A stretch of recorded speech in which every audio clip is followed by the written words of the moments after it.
This experience happened when I was 23 years old. I was in the army at the time for combat training. We were working in teams of 2 and had a live combat confrontation. I knocked my opponent to the ground and ended the training. The instructor blew the whistle to stop and I stepped back and stood my ground. But my opponent sneaked up on me with an uppercut. It was then that I fainted on the ground. The officer ordered 2 soldiers to take me back to the camp to rest. When everyone returned to camp, they found me sweating profusely and in a constant state of unconsciousness. I was taken by ambulance to the hospital. When I arrived at the hospital, my body temperature was rapidly increasing. The doctor got an ice pack and tried to lower my body temperature. After about half an hour, the doctors announced that I was brain dead. They didn't think I would ever recover. I wonder how long I was lying in the hospital.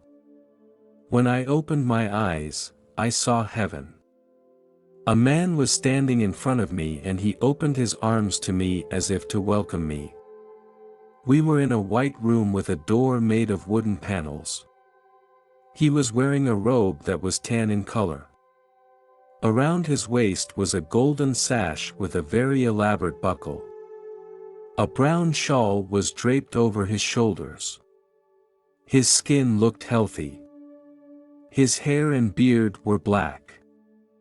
I did not recognize this man. Some people told me later, that was Jesus. But I didn't know that at the time. There was another lady in the room, and she was there all the time.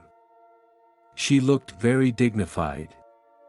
She had blonde hair and was wearing a fine dress. I wanted to go up and shake her hand. When I shook her hand, it was as if we had traveled from one place to another. I started with a life review. She took me back to a different time in my childhood. I saw the following scene. At that time, I was about 7 years old. My grandmother died that day. I was hiding in the backyard by myself, crying. I also saw a lot of things that happened in the past. There were good things I had done and bad things I had done. And little things that I had forgotten. As she held my hand again, we traveled again. I felt like we had traveled to Roman times. The buildings and clothes were very interesting. It was completely different from what I had seen on TV. The buildings looked very sturdy, with very thick wooden beams at the entrance. There was one building that was very majestic. Its pillars were made of marble. Some people wore silk-type clothes with nice colors and styles. But most of the people were wearing ordinary clothes and everyone looked very spiritual. Then she reminded me that there will be a war on Earth in the future. Now I don't know what that means, but I know that this fight has nothing to do with money or resources. And it will happen soon. Then she showed me the scenario of the war. I was still on Earth at the time, and I looked about 50 years old.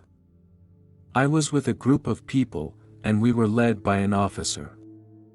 But I didn't know what kind of uniform he was wearing. I saw that the officer was carrying a semi-automatic rifle. All around me was the sound of firing.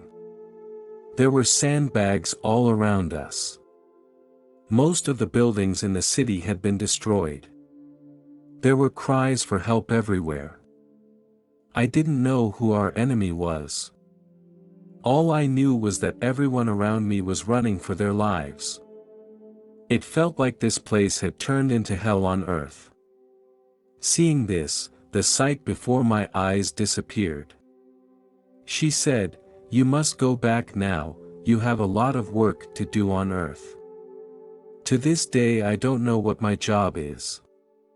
Then I had the feeling of a roller coaster ride, and I was back in the hospital bed. My father grabbed my hand and had a very happy look on his face. It was an expression I had never seen before. My father had fought in the Vietnam War before, and I thought he was the strongest man.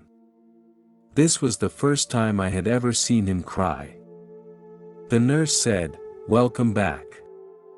I didn't tell my father about my experience, because he had severe war sequelae. At home he never mentioned that he had fought before. His brother died in the Vietnam War, so I didn't tell him. I was also influenced by my father's choice to go into the military. I thought it was an honorable thing to do. As for the war I see coming, I will have to let time tell. Although I am now a soldier, I hope the world will be peaceful and there will never be a war. After hearing the above story, what are your thoughts? Feel free to tell me in the comments section. Today's second story comes from a 49-year-old man. He suffered a serious accidental injury. He meets a man in a white robe and is given a choice to stay or return to Earth. How will he finally make his choice? My family runs a small supermarket. The size of the supermarket is not very large, a total of 2 employees. Sometimes I help out on weekends when it's busy. I mainly organize the goods. My mother gives me some salary. Although it is not much, I am still very happy. I can buy some things I like. There was an abandoned factory near the supermarket, and when it wasn't very busy, I would go there to play. After the school holidays, I came back to the supermarket to help. It was already very cold at that time, so the business of the supermarket was not very good. After having lunch, I finished the work my mother had arranged for me. I said to my mother, "I want to go out for a while and come back in an hour." My mother agreed. I often climbed up to the factory's yard wall to play, because there was a good view of the opposite side of the street. This time, I climbed up skillfully anyway. But an accident happened.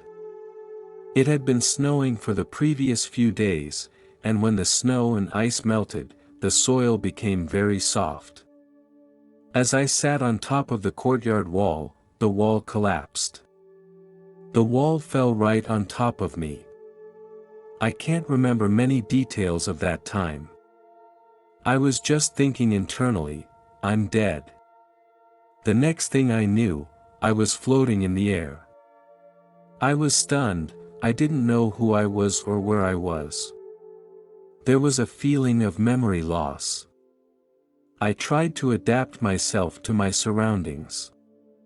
I looked around carefully.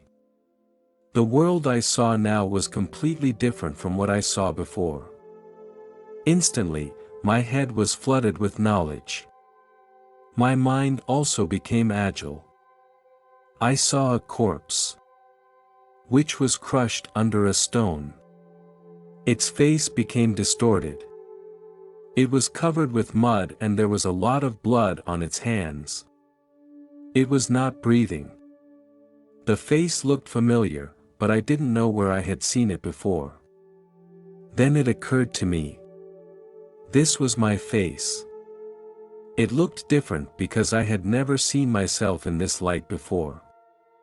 But it looked, now, both familiar and unfamiliar.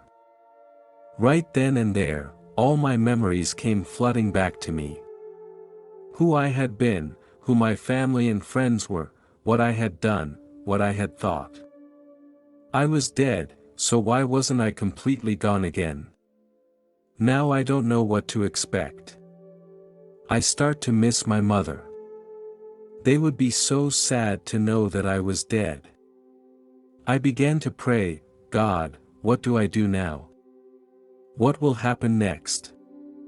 Although I also believe in Jesus, I am not considered a devout believer. Am I going to hell? Suddenly, I felt warmth, and it came from behind me. I saw a man with black hair and beard and healthy-looking skin. His eyes were like diamonds, and they shone in the sunlight. He was wearing a long white robe and it was glowing. He smiled at me and I was immediately overwhelmed with love. He told me it was an accident and that I could choose to go back if I wanted. I told him, that body was no longer usable, it was crushed. He told me, if you choose to go back, he can make it work again. I was curious and asked him, what would happen if I chose to go back and what would happen if I didn't? I got a clear answer. If I chose not to go back, my father started drinking and his life was lost. My mother blamed herself for my death. I also saw the grief of other family members. This hurt is ongoing. My mother lived in constant grief, seeing that I would cause so much pain to others. Now I also have a second answer. If I choose to go back, my grandmother would be proud of me because I got into a great college. My grandmother had never been to school, so she knew the importance of knowledge. When my father graduated from high school at that time, he was happy for days. I already had the answer in my mind. I chose to go back. I didn't want to be a selfish person. But he reminded me that I might suffer something in my future and it would affect me for the rest of my life. Once again, I was sure of my choice. He smiled with satisfaction, as if he knew I would choose the more difficult path. For a moment, I was back in my body. I felt my body fill with power. I struggled to adjust my breathing. I had lost the feeling in my hands. But I was still alive. It was slowly getting darker and I knew I had to get help as soon as possible. I began to cry out for help. A driver passing by heard me. I asked the driver to help me contact my parents. After a while, my dad finally found me. I could see panic in his eyes. He wanted to carry me to the hospital. I told him not to do that because I felt my spine was broken. Soon, the ambulance showed up. The ride to the hospital felt very long. Soon after I arrived at the hospital, I was in a coma because I had lost too much blood. My blood pressure was getting lower and lower. The doctor gave me a thorough examination and found that my internal organs were severely damaged and requested immediate surgery. I was wheeled into the operating room and they gave me an anesthetic. A huge spotlight was hovering over me and the room was very cold. I could hear someone say, "His heart is about to stop." Just then, I left my body again and the room became darker and darker. A tunnel entrance appeared in front of me, and I was about to walk closer to observe it when I heard my family praying. They prayed to God to save me. I was back in my body again. When I woke up again, it was 3 days later. All my family was with me, and I was sure I had made the right choice. But I always wondered, was it heaven or hell on the other side of the tunnel?